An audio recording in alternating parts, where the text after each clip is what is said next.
Hi, my name is Mark. I'm one of the pastors here at Trillium. Recently, a friend of mine went down into his rec room and he saw his youngest son crying at a flipped over table and his older son off in the corner with a big frown on his face. And immediately he tried to begin to piece together that originating event.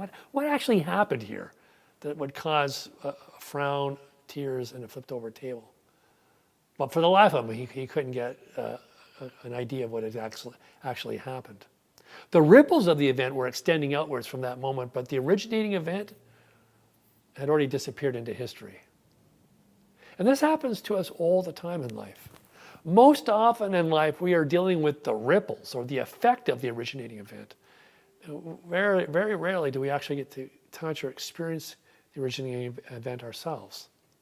You know, for instance, you're driving on the 401 and all of a sudden the traffic backs up and you're kind of frustrated by it all. And then as you move along slowly, you come to the accident scene that's caused the backup.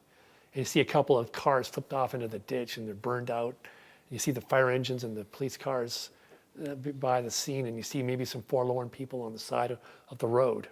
The originating event that caused the accident is already long disappeared into history. Even if it's just moments earlier, it's gone.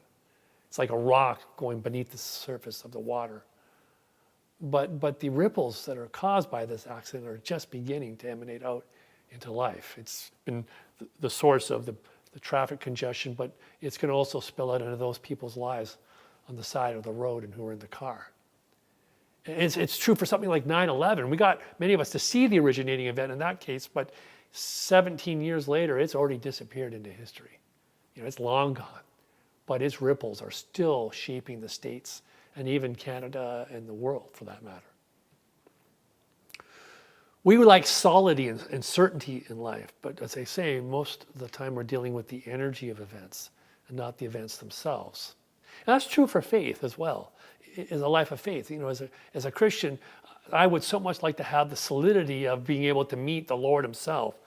But Jesus has gone beyond history. The big rock that was his life, his death, his resurrection has disappeared below the surface of the water.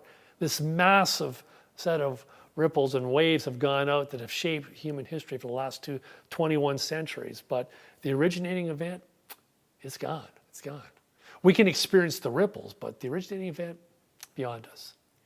You know, Luke, in writing the book of Acts, describes in the very beginning about how Jesus, in his resurrected state, taught the disciples for 40 days. He instructed them through the Spirit on the kingdom of God. And I so much would love to know what he taught them. I mean, I'm sure some of the teachings were ultimately embedded in the New Testament, but I want to know exactly what Jesus was teaching them about in that moment. But it's already gone from history. I don't think Luke tells us because he doesn't know. When he's writing his gospel in the book of Acts, he's already lost contact with that originating moment.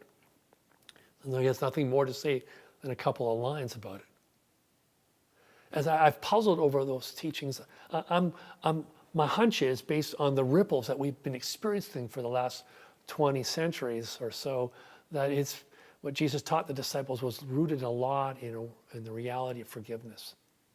You know, the power of forgiveness. Here's the broken one, the crucified one, now resurrected, teaching the disciples about the importance and the centrality of forgiveness in life itself.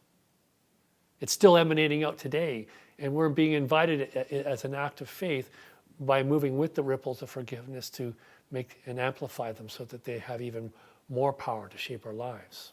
You know, that friend of mine, when he comes down into the rec room, he'll never be able to piece together the originating event, but in the end, it doesn't really matter what happened.